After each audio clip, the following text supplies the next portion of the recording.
Hi, this is Kojak here. Today I'm going to talk about the Cyberswarm concept, how we can teach it and how we can duplicate it too.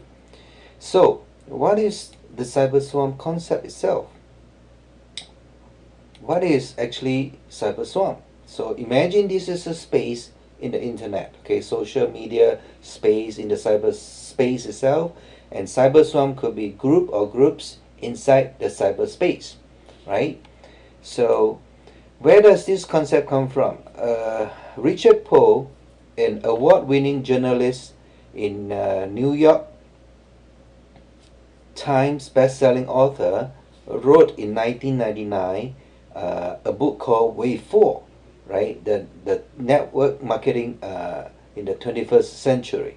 So I read and I coined the term cyberswarm concept because he came up with the original idea on the term called cyberswarm, right?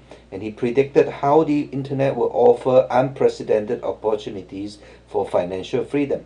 That time has actually arrived. So it reads, in the future, marketers will fly through cyberspace with the freedom of flocking birds. They will band together when it suits them and part company when opportunity calls them elsewhere. They will organize themselves not in corporations but in cyber swarms, network of entrepreneurs with ties to many different companies who band together informally and temporarily around a common goal, coordinating their efforts through telecommunication or the internet. The internet makes it not only possible but mandates multi-affiliation. Multi-affiliate pioneers will prowl the internet for opportunities. Instead of recruiting one, you can actually recruit an entire existing network to cross-promote value-added products and services. Swarms, sub-swarms, and mini-swarms will overlap and cross-promote, bewildering varieties of product and services. According to Bruce Lee, he says in his opening sentence, open your mind. Now, in our human head, we usually get mental blocks. So this is an exercise. Okay, it is just a three sentence, but it kind of explain why our human mind cannot hold two conflicting viewpoints at the same time. Okay, so I want you to read this paragraph. Finished files are the results of years of scientific studies combined with the experience of many years. So I want you to read. As you read, I want you to count with your eyes how many F's you can see inside this particular paragraph. Okay, so you can pause this video and try again. You're going to see a certain number, but actually people are going to miss it because nothing to do with intelligence, is but just the way our mind works. Okay, and then you can ask me how many F's you see and see if it's correct or not let the cat out of the bag. Okay, so the next lesson we want you to know is that you got to have a desire to own your life. We know that we don't own our life because we go to work, we go to do what you call things that we don't control in terms of how many hours of the day we actually own. So you need to have the desire to seek for freedom so that you can own the life of yours. Otherwise, it's controlled by somebody else. Now let's take a look at the brief overview of what you could be earning. Okay, so if you are an investor, you could be investing in real estate, in stocks, bonds, 401k, etc. Okay, and then you could be an employee or you could be a self-employed person. In that case, you are basically trading your time for money. Now it could be also in the third group called passive entrepreneur or business for yourself. You could own a system and earning even though when you're not there. Now let's take a look at this investor kind of arrangement, right?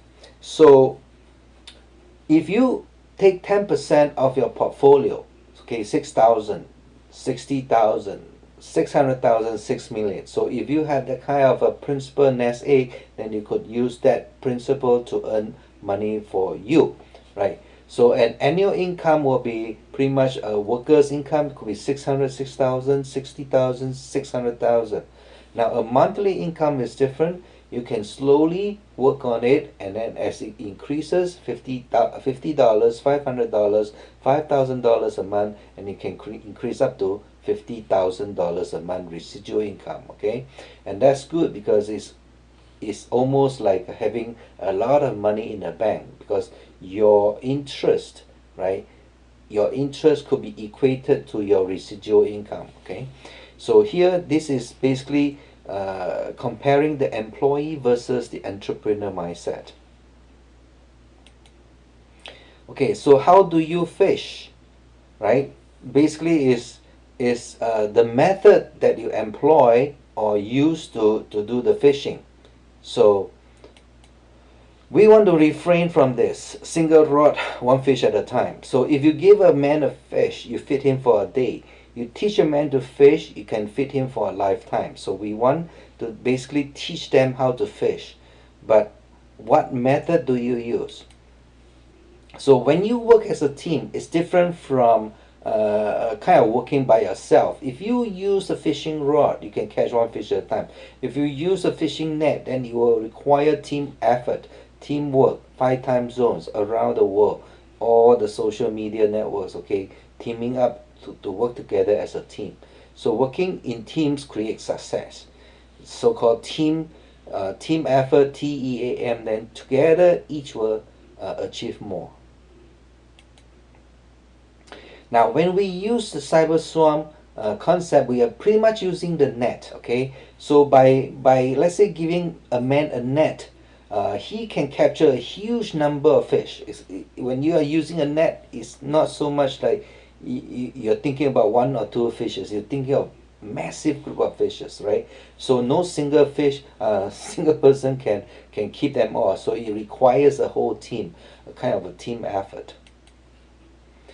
Now let's see if this is you. Okay, no one will buy my product. I don't have enough money to get started, right? Nothing I try is working. I need help, but I don't know where to turn. So we can help. Okay, if this is your scenario, we can definitely help. First, you have to get into position. You have to get into some kind of a program, into a system, into a what called a belief factor that you can make it, right? But you have to get into something.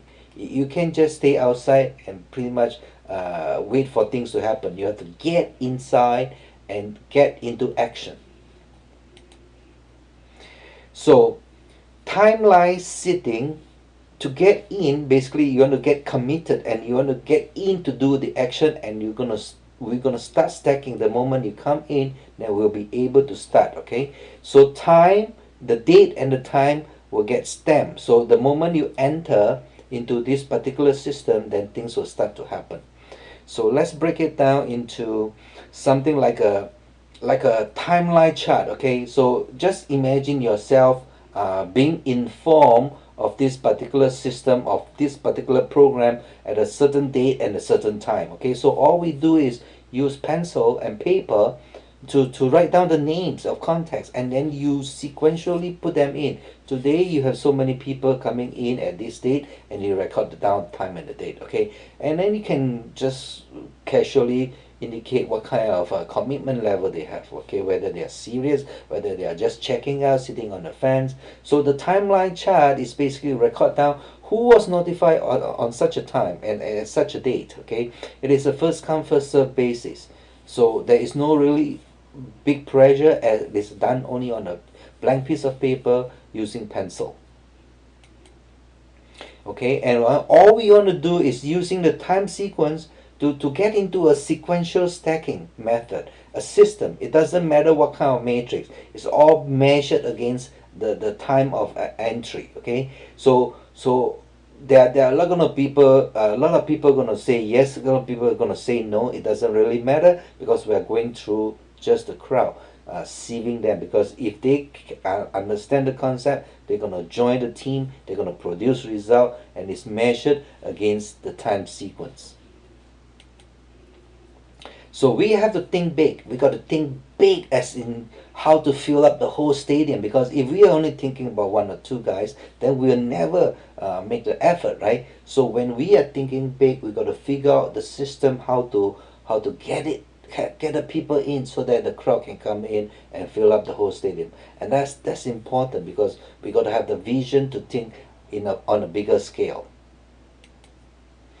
Now, through the team effort, we're going to produce result because the team effort is a team build sequence, right? And it's a team effort to produce result. It has to work because if everybody kind of put in the effort together, the result will be there. You cannot handle the net by yourself. You cannot do it by yourself, okay? Because the net is a long net, okay? So we have to collaborate and then figure out how to work together. And that's very important.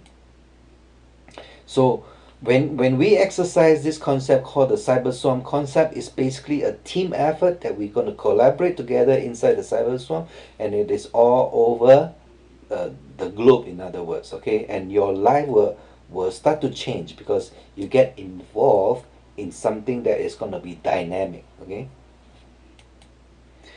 So now we just want you to be what you call proactive and take action so that you can get into position. It doesn't really matter which program we get involved with because we are all collaborating together, and basically because you're coming in at a certain day, then you will be stacked accordingly. So there may be more than one program, there may be multiple programs, and they all can make money because we are just adding people in one after another. Okay, so this is the basic idea. I will see you in the next recording.